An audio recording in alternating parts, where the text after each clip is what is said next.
দুইটা ক্যামেরা আপনার জি ভাই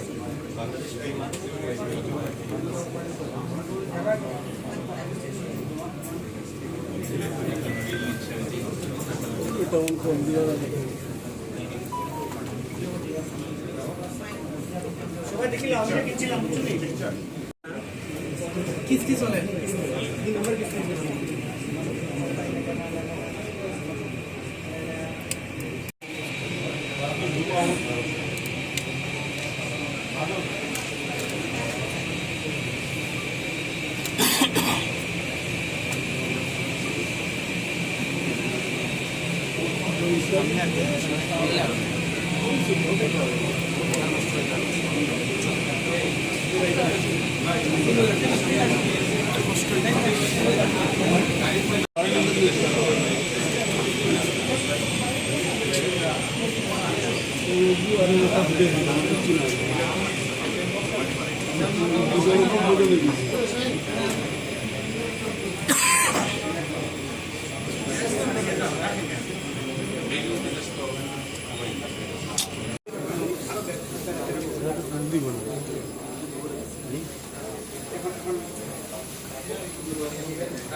চলে গেলে আপনারা দয়া করে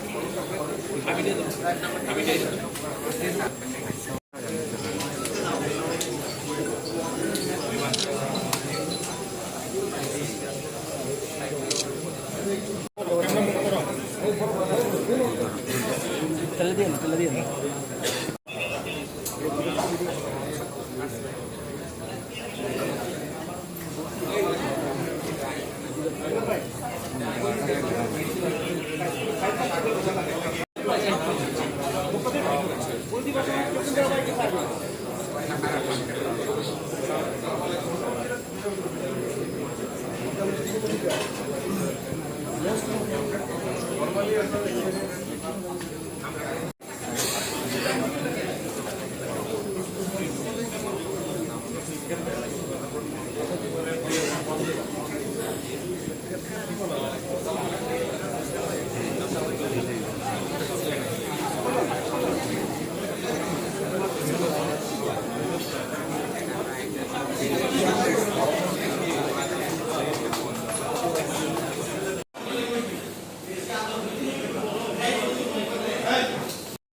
আল্লাহ রহমান প্লাস আমাদের মাননীয় প্রধানমন্ত্রী জনাব তারেক রহমানের নির্দেশে আজকে সেই ফ্লাইটটি এখানে এসে পৌঁছেছে। এখানে যারা আছেন তারা সবাই জানেন যে সিলেটবাসীর প্রতি একটা আলাদা, আমাদের মাননীয় প্রধানমন্ত্রীর একটা আলাদা কিন্তু একটা সফট কর্নার আছে এবং সাথে সাথে আমরাও সেই সফট কর্নারের মধ্যে চলে এসেছি। যদিও আমার বাড়ি সিলেট না, কিন্তু আমি এখানে সিলেটবাসীদের ভালোবাসায় আমিও আপনাদের প্রতি একটা মায়া মমতায় জড়িয়ে গিয়েছি এবং এখানে আসলে পরে খুব ভালো লাগে যে সিলেটের এই বিমানবন্দরে আমাদের ধারাবাহিকতাটা বজায় থাকবে ইনশাল্লাহ, যেটা আমরা শুরু করেছি প্রবাসী ভাই বোনদের জন্য। এই যে শুরু হলো এই ম্যানচেস্টার ফ্লাইটটা, এটা চালু থাকবে এবং আগামীতে যাতে আমাদের যাত্রী সেবা আমরা আরও ভালো আসতে পারি, যাত্রী সেবা পাই, নির্ভরযোগ্য যাত্রী সেবা পাই, সেটার দিকে আমরা সবাই মনোনিবেশ করে আমাদের বলব। ধন্যবাদ আপনাদের। আমাদের মাননীয় বিমানমন্ত্রী কিন্তু সিলেটের প্রতি তারও একটা নির্বাচনের আগেও এই যখন আমরা আমরা বিভিন্ন পর্যায়ে প্রবাসী কমিটি নেতৃবৃন্দ এবং প্রবাসীরা আমরা যোগাযোগ করলাম, দলীয়ভাবেও আমরা কিন্তু এটা দলকে সরিয়ে দিচ্ছি যে ম্যানচেস্টারের ফ্লাইটটা যাতে অ্যাটলিস্ট নেক্সট নির্বাচিত সরকার অনুযায়ী এই ডিসিশনটা চাকিয়ে দেয়, ইন্টারিম সরকার যাতে না নেয়। তো নেওয়ার বাদে এবং আমরা কথা বলতে আসলাম যে আমরা যদি নির্বাচিত সরকার গঠন করি, আমরা দল বাংলাদেশ জাতীয় দল ক্ষমতায়, তাহলে আমরা ম্যানচেস্টার ফ্লাইট আজকে হইল promise to the expatriate community in Manchester and north of England. আমরা ভারত জাতীয়তাবাদী দল সরকার elected BNP government led by Honorable Prime Minister Tariq Rahman and our very able Minister for Civil Aviation as well as our ministers in Sylhet.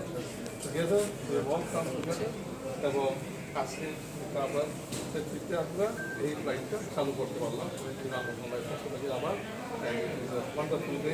এখানে আমি নিজে বিভিন্ন জিনিস উপস্থিত আমি নিজেও প্রাইম মিনিস্টার সাথে আমরা চলছি ফাইনাল কমিটি মিটিং যাতে এই ফ্লাইট ক্যান্সেল হয় তাদের ভাই নিজের প্রাইম মিনিস্টার সাথে আলাপ করছেন আমি নিজের প্রেজেন্ট আরেক ভাইও প্রবাসী করলাম মন্ত্রণালয়ের পক্ষ থেকে তাই হোক collectively we were all united. The government was united in receiving this right because we belong to the people. We are the elected government. Elected government elected by the people. We are the people. So মানুষের pulse আমরা feel করি।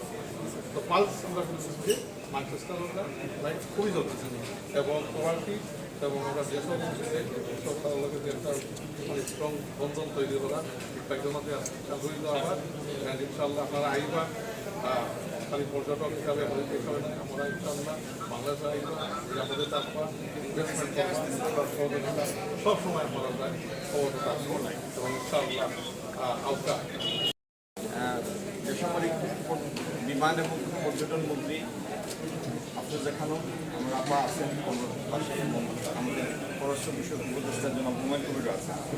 আপনার কথা শুনে আপনারা তো বুঝলেন যে সিলেটে যারাই আছি আমরা ক্যাবিনেটে আমরা সবাই এই বিষয়ে কনসার্ন ছিলাম এবং আমাদের জন্য সুখের বিষয় প্রধানমন্ত্রী এই বিষয়ে কনসার্ন।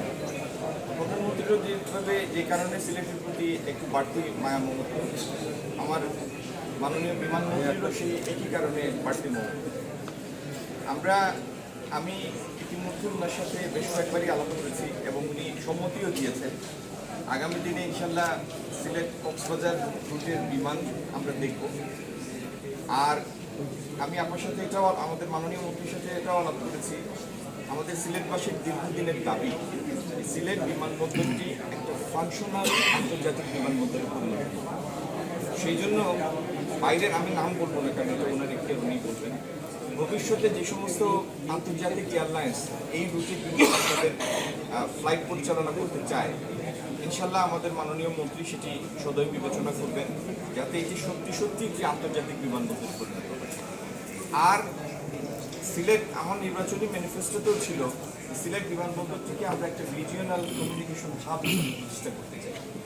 তখনও এটাই শুনেছি এটা নিয়ে কিন্তু অলরেডি আমরা কাজ করছি আর বিশেষ করে যারা আমাদের রেমিটেন্স যোদ্ধা যারা আছেন যারা আমরা চাচ্ছি তাদেরকে বেশি প্রায়োরিটি দিয়ে তাদের ভাষা যেন আরও কমানো যায় সেদিকে আমরা কাজ করছি ইনশাল্লাহ এটা আমরা অচিরে শুরু করব।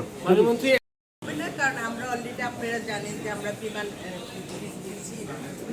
এয়ারক্রাফট যখন চলে আসবে তখন আর এটা বন্ধ হওয়ার সম্ভাবনা নেই এইভাবে আমরা কাজ করছি যাতে আর বন্ধ না হয়।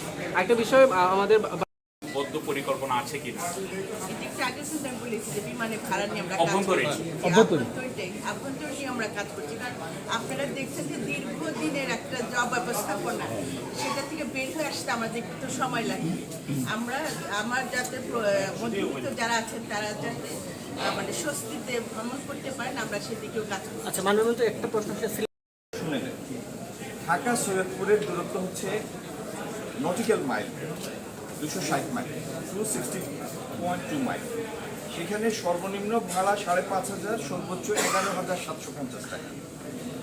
Dhaka Rajshahi nautical mile 192.6 mile সেখানে 5,750 থেকে 10,750। ঢাকা সিলেট 193 নটিক্যাল মাইল সেখানে 5,750 থেকে 11,250। আর ঢাকা চিটাগং 228.5 নটিক্যাল মাইল 5,250 থেকে 11,250। অনেকের মনে হতে পারে যে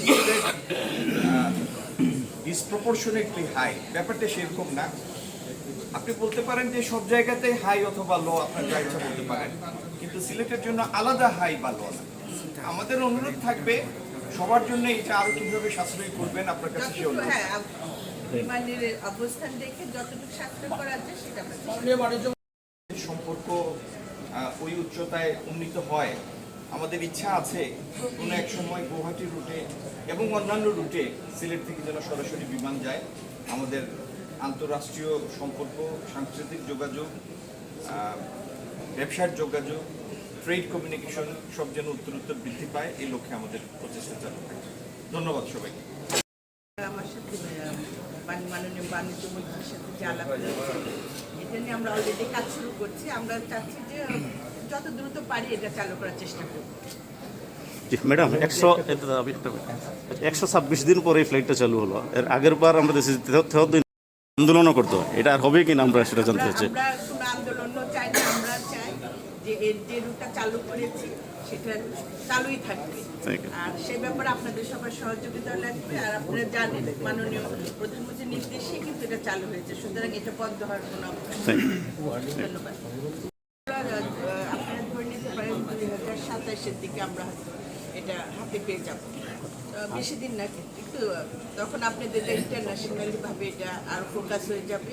আর আমাদের কিন্তু এই লক্ষ্য এটাকে বেশি প্রায়োরিটি দেওয়া, কারণ আমরা দেখছি যে এখানে কিন্তু আমাদের প্রবাসী ভাইরা অনেক বেশি আসতে চান এবং তাদের দেশের প্রতি একটা আলাদা মায়া আছে। অন্যান্য ডিস্ট্রিক্টের তুলনায় দেখা যায় সিলেটি ভাইরা কিন্তু সবসময় আছে, যেটা আজকে ম্যানচেস্টারের